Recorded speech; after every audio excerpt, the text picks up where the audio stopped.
Hello friends, in this video we are dealing with the familial hypercholesterolemia.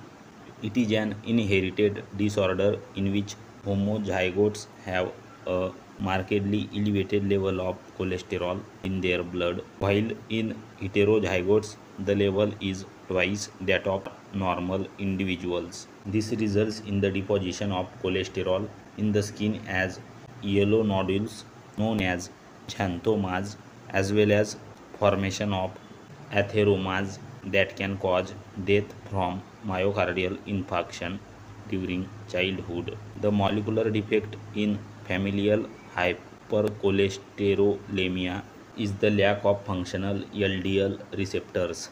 Thus, the LDL cholesterol cannot be taken up by the tissues and results in high concentration in the blood.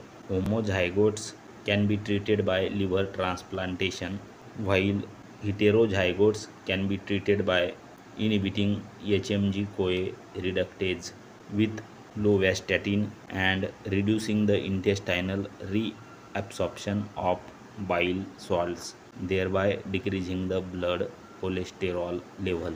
Thank you very much.